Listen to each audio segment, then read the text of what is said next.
How would you like a 15% discount to my daily email, the stack of stuff, the show notes, discounts to the conference, all of that? All you need to do is text the word show to 33777. You'll get the annual subscription with a 15% discount to my daily email. You'll get the stack of stuff, the links to the show notes, discounts to the conference, and so much more.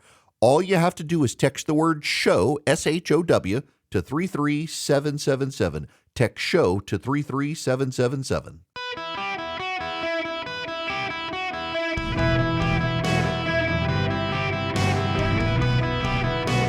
Welcome to the Eric Erickson Show podcast, Hour 1.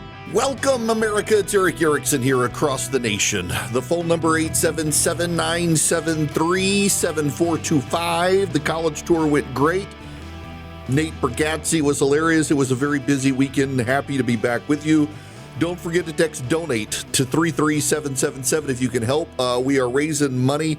We close that out in a couple of days. We would love to have you contribute if you can as we help families in need this Thanksgiving season. We're helping soup kitchens and food banks around the country. Text donate to 33777. Well, I knew this was coming. It was only a matter of time. And let me just, how do I even begin this? We're talking about the president and the Marjorie Taylor Greene feud. He threw her under the bus, disavowed her, withdrew his endorsement, hopes to find a primary challenge to her. I've been telling you, and you know what's so funny is I've been criticizing her now for the last month and a half. She came out for the H-1B visa program and then came out against it. She came out and sided with the Democrats on extending Obamacare subsidies. She came out against the president's foreign policy. She didn't want him helping get the hostages out of Israel. She didn't want him bombing Iran. She doesn't want him helping get peace in the Middle East or with India and Pakistan, Armenia, Azerbaijan. He's gotten all these peace deals. She's criticized him as putting other countries first.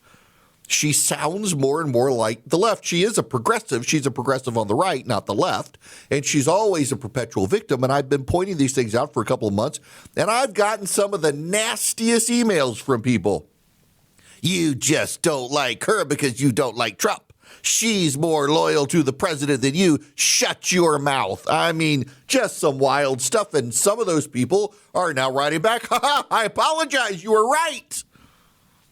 I told you guys, listen, when she ran the first time, she was running as a more moderate Republican in the 6th Congressional District of Georgia.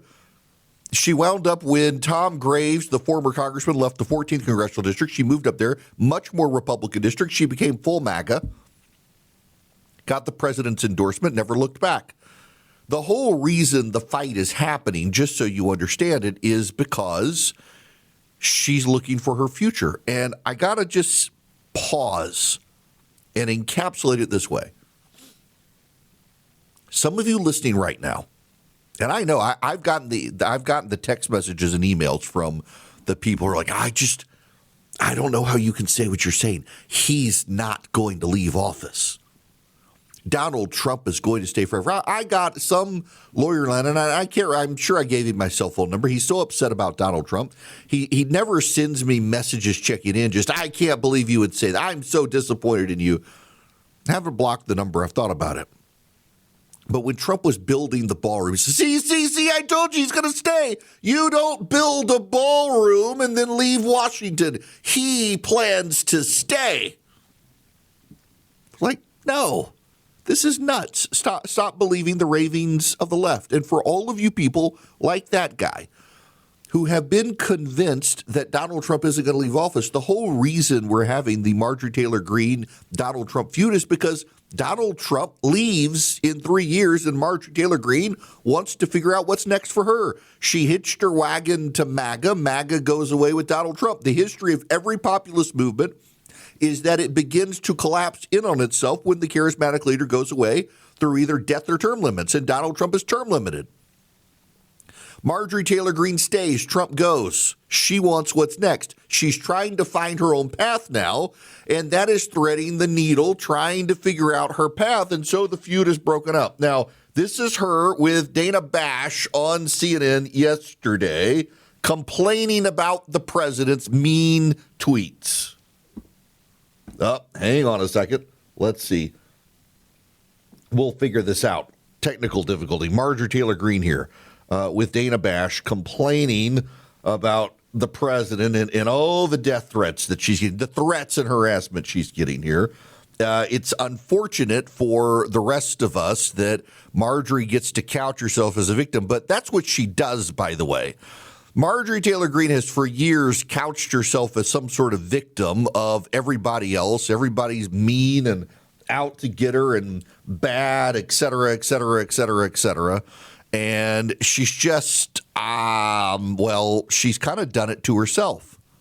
In fact, 2 members of the Georgia congressional delegation have told me that Marjorie actually, when they had a meeting to decide who would run for the Senate, Marjorie never came to the meeting. She just texted them and said, well, y'all are going to support me anyway because I'm a woman. So she didn't come to the meeting. And literally, I've had leaders of the House of Representatives tell me that when Marjorie doesn't get her way, she says, well, it's just because I'm a woman, isn't it? No, it's because you're an idiot, Marjorie.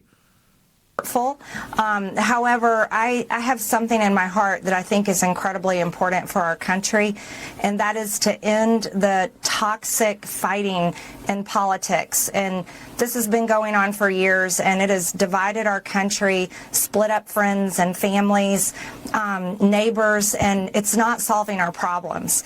The most hurtful thing he said, which is absolutely untrue, is he called me a traitor, and that is so extremely wrong, and those are the types of words used that can radicalize people against me and put my life in danger. Yeah, but the word that you yourself have used against people you didn't like. See, Marjorie she's playing the victim here, but let's be honest. She just doesn't like the taste of her own medicine. She's done this to other people. I have gotten harassed because of the things Marjorie Taylor Greene has said about me. Marjorie Taylor Greene, when I defended what the president was doing in Israel and defended Israel on the day, remember this, on October 7th, 2025, just over a month ago, October 7th, 2025, just over a month ago, I put up a tweet with just the Israeli flag. Marjorie Taylor Greene came after me on Twitter, and the anti-Semites came after me, calling me a traitor. Marjorie Taylor Greene stirred those people up against me. And now suddenly it's done to her. She's like, I'm just such a victim. I just want everyone to get along. I love everybody, and I just don't think anyone should call anyone a traitor in this country.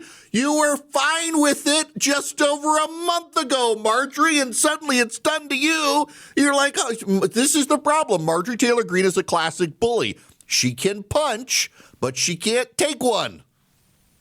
And then this gets, of course, to the whole issue of, well, here's the president's response to Marjorie's whining. Her life could be in danger because of the rhetoric. Her life is in danger? Who's that? Marjorie Taylor Greene, she says. Marjorie Taylor Greene. I don't think her life is in danger. Frankly, I don't think anybody cares about her. No one should. So let's see. She goes on The View, and Sonny Houston says, "You're so right now. You're on the left. I can't believe it." Sonny Houston, the dim-witted racist of The View on the left, fawns over Marjorie Taylor Greene. CNN has had on Marjorie Taylor Greene repeatedly now to criticize the president and the Republicans over the government shutdown. Democrats have been using Marjorie Taylor Greene, and it all comes from her wanting to run for governor or senator in Georgia. I happen to know the backstory. Yes, I do.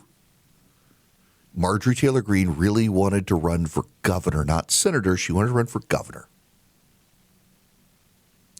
And a lot of people in Georgia said you'd be running against Burt Jones. He's been loyal to the president, and he has a lot more money than you. Maybe you should run for the Senate. She began to consider it. I am told the governor and the president, the governor of Georgia, Brian Kemp, and the president had several chats, and the president realized, based on the polling, that there was no way Marjorie could win. And so what the president did is he sent Marjorie polling. He did not tell her, don't run. He sent her the polling and said he wasn't sure she should run, which was the president politely saying don't run without saying don't run. And Marjorie has been upset about it ever since because she's bored being a congresswoman. This is Scott Jennings on with Dana Bash on CNN talking about this. What does the explosive falling out between Donald Trump and Marjorie Taylor Greene mean for the larger MAGA movement? My panel is here now, and Scott Jennings, who I should say, has written a terrific book. Where am I? There we go. A terrific book, which we'll talk about in 1 second. What did you think about what Marjorie Taylor Greene told me? And specifically, she said that the president is effectively lying when he said that he told her not to run for the governor's mansion or the Senate. Yeah, well, I think it's technically true based on what I've heard and what I know that he didn't tell her not to run. But what she didn't say was that he sent her a poll privately, discreetly, and it had information in it. And it showed her down 20 points to John Ossoff. And so in politics, when you want to send a message to someone that you like or that has been an ally, you don't embarrass them publicly. You privately send them information and show them what the reality is. And so I think it's true that he didn't tell her not to run, but it's also true that he did her a big favor, which is to show her information that a candidacy statewide in Georgia for her would have been a disaster. Yes, it would have been. It would have been an absolute disaster for her and the GOP had Marjorie Taylor Greene run. But she's bored being a congresswoman. You know, my show is in multiple parts of her district on multiple radio stations. And I hear from her constituents a lot. You got to understand that when you drive through, take Kingston Highway, it runs from through Kingston, Georgia, over to Rome, Georgia. It's a rural part of the state where Marjorie's district is. You see a lot of Marjorie Taylor Greene and Donald Trump signs. It's like conjoined twins in yards. There's Marjorie and Trump signs together. You will very often see Donald Trump signs without Marjorie signs. Rarely will you see a Marjorie sign without a Trump sign. She hitched her wagon to him.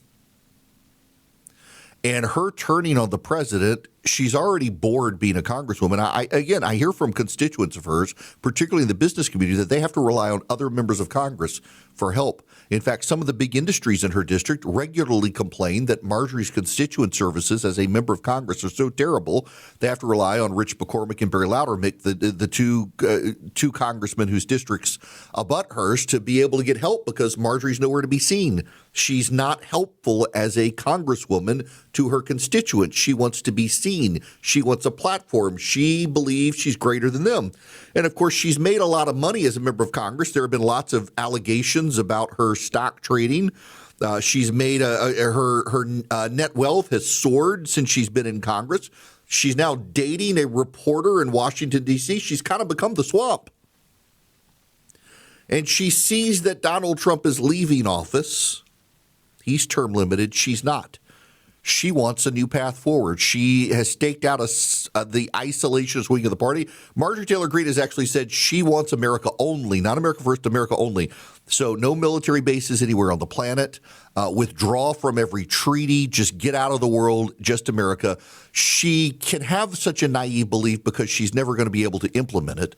The president, as president, realizes that he has a job to do.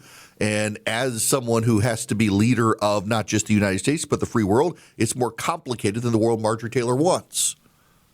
She has that willful naivete to believe we could do this. The president, as president, can't. Remember, Iran has come out now. You should know Iran has come out now and said it isn't enriching nuclear uranium anywhere in the country. No nuclear fuel is being enriched in Iran now because of the bombing. This president, shut down Iran's nuclear weapons program, and Marjorie Taylor Greene attacked him for it. The president brought peace to nuclear powers, Iran and Pakistan. Marjorie Taylor Greene attacked him for it. The Democrats shut down the government, and Marjorie Taylor Greene attacked the Republicans for it. She doesn't want to be a congresswoman. She's trying now to come off as a reasonable person, a victim of Donald Trump's excess, something she herself contributed to, and she says she repents. We'll see if it's true. Here's what I would tell Marjorie. She's rebuilding herself for the future now. She wants to stake out a piece of MAGA as her own, take it from Donald Trump's. She can do it because he's term limited. She knows it. I would just tell Marjorie Taylor Greene that it's real hard with an R next to your name to go from insane to reasonable and keep your audience. Guys, if you struggle to come up with gifts for family members, I got a suggestion for you, the Cove Pure. I love mine. I wasn't sure I would like it as much as I do, and I really, really, really do. What is a Cove Pure? Well, it's an water filtration system. It's on the countertop. You can get cold water. You can get hot water. It even has a bottle button, so you can get the warm bottle perfect for formula for your baby at night. It's really easy. It's so convenient. I use it all the time in my office. You will love it. It sits on the countertop. It uses reverse osmosis. It gets rid of like pharmaceuticals, fluoride, lead, arsenic. It's the purest water you can get. It tastes fantastic. If you're looking for a great gift for your loved ones or for yourself that they're actually going to use the Cove Pure. I partnered with them. They're giving you a $250 holiday discount with my link, covepure.com/Eric. That's COVEPURE.com/Eric, ERICK. You get $250 off, covepure.com/Eric. The sale is going to end, so take advantage of this $250 holiday discount, covepure.com/Eric. Greetings, conversationalists. Welcome. It is Eric Erickson here. So I got a lot of very nice notes about Samford on Friday, taking my kid down there. I'm just learning that basically everybody I know seems to have a family connection to Samford, which makes me feel good. That is basically the only place in America that my kid actually wants to go to college at, so I hope he gets in. It was great, though. He wants to be an architect. Turns out they do a special math, so he won't need calculus. He needs pre-calc and physics, which he's got a great teacher for both. So it was fun. And you know, it's interesting. So my alma mater is Mercer University. My daughter's going there now. She would be in the art program, except she had a bad experience with a very woke professor who was pronoun insistent, among other things. And it's not a very woke school, but man, it's got some issues. And I was kind of amazed with Samford University. So Samford is in Birmingham, Alabama. It's a Baptist school. And in their arts program, they've turned everything into pre-professional. So in other words, you're learning, like if you're doing digital design, it's all very hands-on starting your freshman year. You do some art theory and stuff like that, but it's all essentially like, let's get these people ready day one when they get out there. And I don't get the sense that every college is there. A lot of colleges are still very high-minded academic, which I guess it serves a role.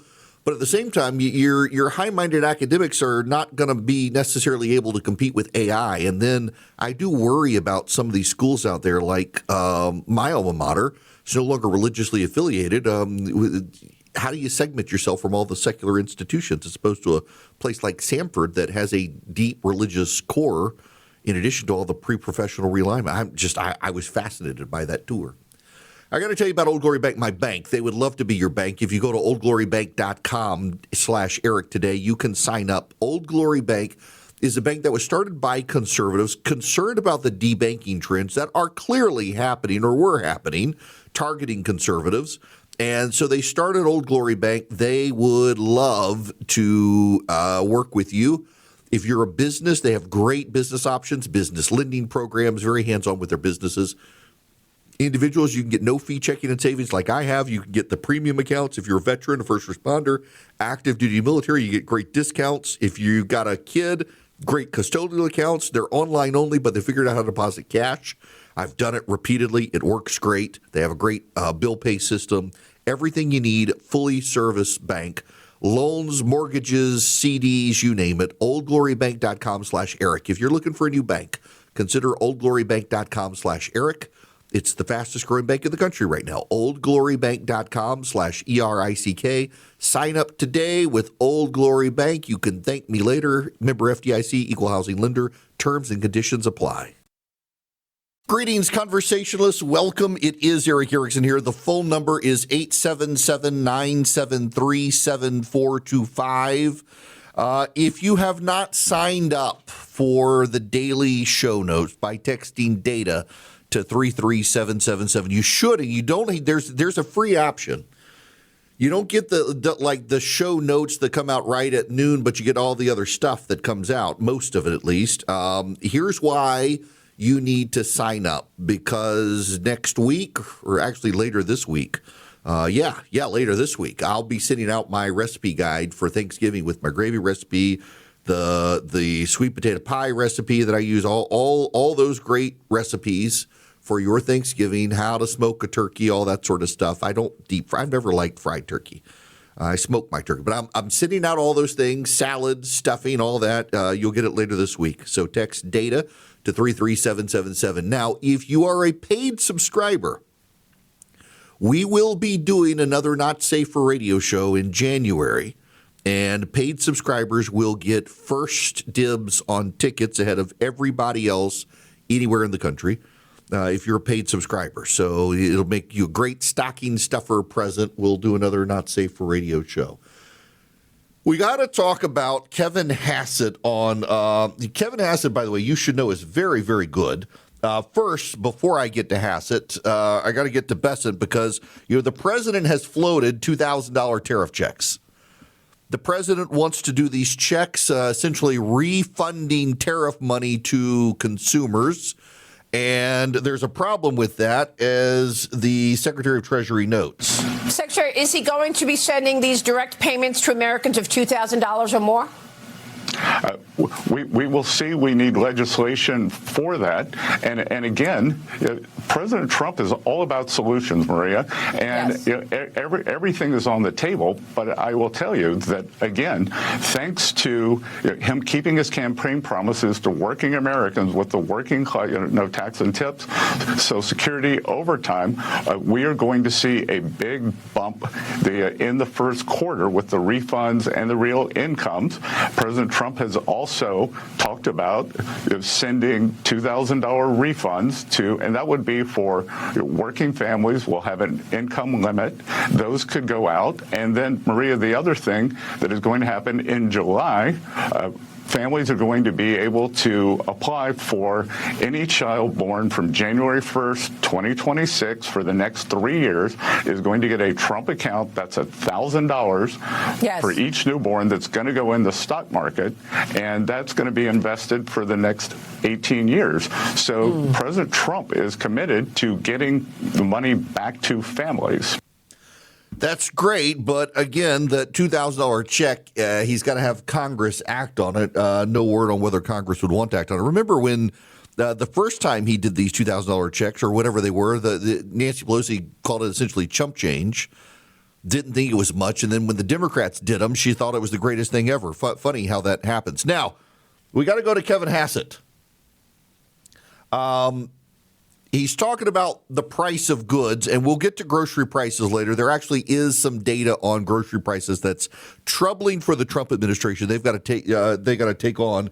This is Kevin Hassett, who is in contention to be the new Federal Reserve chairman, talking to Jonathan Karl on ABC. But let me ask you the question I asked again. So the tariffs have been removed from these items that we all, many of us buy every, at the grocery store. How soon do we expect the prices on those goods now to go down? Right. Well, the prices for those goods weren't necessarily going up just because of tariffs, and so the prices will go down. Well, the prices will go down, of course, but because the tariffs have been taken off. Right. Well, and because the supply of the goods into the U.S. is going to increase. But I mean, to state the obvious, I mean, tariffs do raise prices on Americans, despite what the president has said over and over again. It depends on, so if you look at it, how much has inflation gone up because of tariffs? Everybody was saying we're going to have stagflation because of the tariffs, but in fact, year over year, inflation is down. The latest inflation report shows that it's 2.5%, and that's very close to the Fed's target, and that happened with tariffs coming. The reason that happens is that for most products, if you think about the stuff we get from China, China sells the products into the U.S. almost as much as they can to create jobs in China. And that means that they have to lower their costs when we put a tariff on, and that's why inflation didn't happen. And GDP growth is about 4% with the tariffs. So we didn't get stagflation because the inelastic suppliers have been lowering their prices. But there's some things that aren't inelastically supplied, like coffee. Yeah, okay. A little more from him now on this being pushed by Jonathan Garl. The meat prices problem is we've shut the border from Mexico because of an infestation in Mexico. So there are a bunch of things like that that are targeted problems. And also, so you have lunch meats and meats, but the meats are coming slower from Mexico because there's a pest infestation there. But the bottom line is, if you want to control inflation, you got to not spend like a drunken sailor. If you want the macroeconomics of it, we're reducing the deficit this year. So far this year, in the calendar year, it's dropped by almost $400 billion. And that $400 billion is probably going to be about $600 billion reduction in deficit this year. That's the kind of stuff that takes the pressure off the price of everything. He's right on that. You got to rein in government spending. The problem is that in the holistic, gosh, I hate using that word, in the overall picture, they're not really reining in government spending. That's part of the problem. We're still spending like a drunken sailor, even this administration. Just because it's come down doesn't mean it's come down enough to make that big a difference. But the White House on Friday seized on a story from Breitbart.com. The San Francisco Federal Reserve has done a massive study on tariffs and the impact of tariffs. They looked at 150 years of data on tariffs. 150 years of data. And as Carolyn Leavitt, the White House press secretary, noted on Friday, as Breitbart News reported, the San Francisco Federal Reserve actually does acknowledge that tariffs reduce inflation. Tariffs reduce inflation. The problem for everybody, and by the way, I've gotten a lot of emails from people who saw the White House tweet on this saying, are you going to retract what you've said? I read the report. Tariffs reduce aggregate inflation. That is, overall inflation comes down. Prices of the goods on which there is a tariff go up. That's in the report. You put a tariff on a good, the price goes up, typically not 100%. So if you put a tariff of $10 on a good, the price typically doesn't go up $10. It may go up $5, and the company eats the cost of the $5. And that gets to the point that the San Francisco Federal Reserve made, that apparently no one in the White House, when they sent out the report, bothered to read. Tariffs cause inflation to go down because tariffs drive down economic output. That was the conclusion, the actual conclusion of the San Francisco Federal Reserve. I guess the guys at Breitbart, they saw the headline sentence and they didn't read the second sentence. The very first sentence says tariffs do reduce inflation. And the second sentence is they do so by driving down economic output and driving up unemployment. Y'all, I'm sorry. I don't mean to even sound sarcastic here. I just thought it was very funny. I saw the headline that Carolyn Leavitt, the White House press secretary, pushed out the story that the CC, the San Francisco Federal Reserve, says tariffs reduce inflation. And they didn't bother reading the next sentence. Now, if you subscribe to my daily Substack, I put a link to the report in. You can read it for yourself. Let me just read you. This is the abstract. In this paper, they say exploit. They meant explore. It's a typo. We explore 150 years of tariff policy in the United States and abroad to estimate the short-run effects of tariff shocks on macro aggregates. A careful review of major changes in U.S. tariff policy since 1870 shows no systematic relation between the state of the cycle and the direction of the tariff changes, as partisan differences on the effect and desirability of tariffs led to opposite policy responses to similar economic conditions. Exploiting this quasi-random nature of tariff variations, we find that a tariff hike raises unemployment, lowering economic activity, and thereby lowers inflation.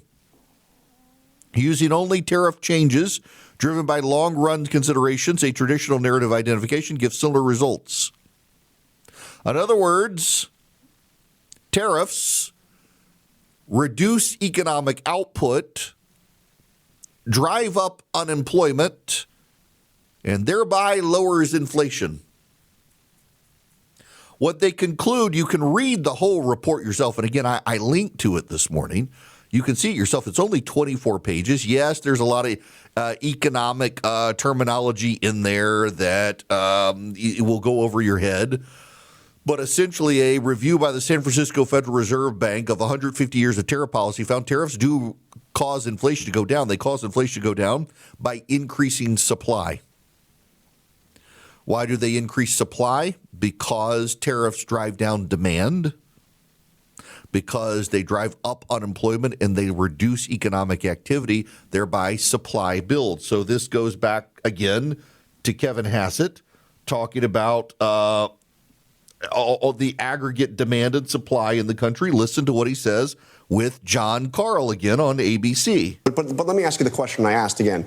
So the tariffs have been removed from these items that many of us buy every, at the grocery store. How soon do we expect the prices on those goods now to go down? Right. Well, the prices for those goods weren't necessarily going up just because of tariffs, and so the prices will go down. Well, the prices will go down, of course, but because the tariffs have been taken off. Right. Well, and because the supply of the goods into the U.S. is going to increase. The supply of goods into the U.S. is going to increase. Supply of goods is going to increase, one, because the tariff goes down, so it makes imports more likely, but also he says supply is going to grow. Why? Because we're going to have reduced economic output. People aren't going to be buying as much. Therefore, prices will go down. It's a basic supply and demand issue. And my note to the White House on this is you've got to figure out a way to walk back all the tariffs. You have to do this because the economy is starting to show up as a major negative for the president in polling. The midterms are now less than a year away. We do not want the Democrats to take back Congress. And if you can't fix this issue, the Democrats are going to take back Congress, which we don't want. And again, you yourselves in the White House touted this study from the San Francisco Federal Reserve. You just ignored the major takeaway that actually the reason tariffs bring down inflation is because they wreck economies. 150 years of study show that the tariffs will drive up unemployment. And in fact, what it says is actually that every 4 percentage point increase in tariffs drives unemployment up 1%. So you add a 4% tariff and unemployment goes up 1%. Our baseline tariff is 10%. So that's what, 4. So up 4 is 1%, up another 4 is 1%, up 2 more 0.5%. So 2.5% increase in unemployment. And guess what we're seeing now? Amazon's laying people off, Target's laying people off, Verizon's laying people off. A massive number of major corporations around the country are starting to lay people off. And a lot of those companies have ties into economic output in this country. I don't think it's a coincidence that we're starting to see these layoffs happen around the country in economically uncertain times. And here comes this report that says for every 4 percentage points you raise a tariff, unemployment goes up 1%. I mean, we've got in some cases a 25% tariff. China, 50% tariff on products. We're raising unemployment in this country because of the tariffs. That's what the government's own economic data says. Data the White House pushed out last week, having not read the second sentence. There are a lot of people wondering, what the hell, Susie Wiles? What has happened in the White House? There's this effort now by some in MAGA to blame Susie Wiles for this bad week the president had last week. They're just looking for a scapegoat. You know, elected officials sometimes have bad weeks. President Trump had a bad week. The Democrats had a bad week before that. Chuck Schumer's had a bad multiple series of weeks. People have bad weeks. There's no reason to find a scapegoat for a bad week in the White House. They just need to undo bad policies without waiting for the Supreme Court to make them undo bad policies. Hello there, welcome. It is Eric Erickson here. 877-973-7425 is the program. Phone number, if you want to be on the show, you can give me a phone call. I got to play you one of the Scott Besson clips that I actually kind of thought was funny to explain one of the issues that is happening in the country. Where did the clip go? Hang on a second. I got a bunch of clips here. Besson. I don't know what happened to it. Maybe I didn't get a cut. He blamed the cows.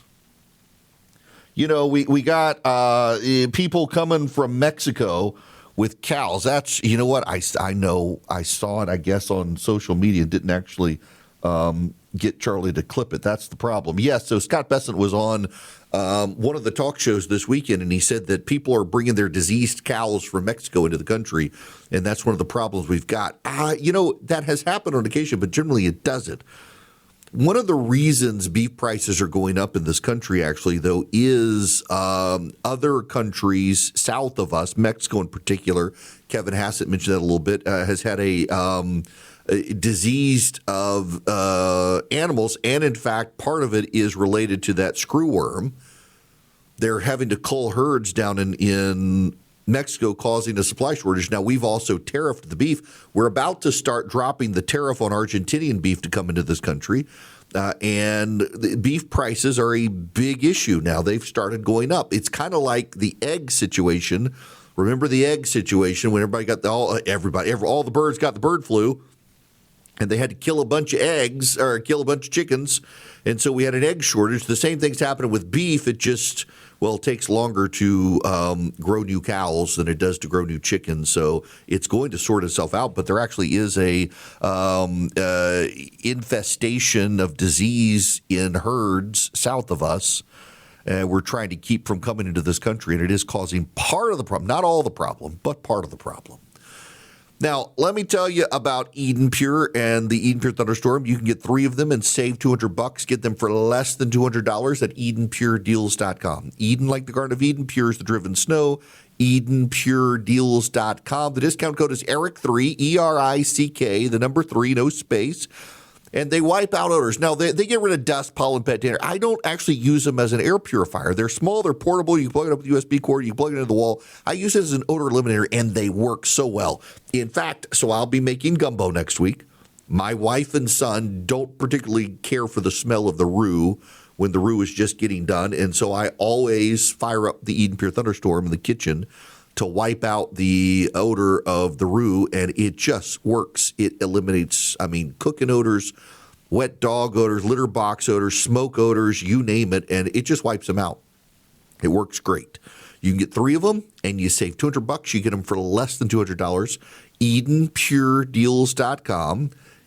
Eden, like the Garden of Eden, Pure is the driven snow. EdenPureDeals.com. The discount code ERIC3. When we come back, the Democrats want to rush out the Jeffrey Epstein stuff. Turns out he loved Hakeem Jeffries.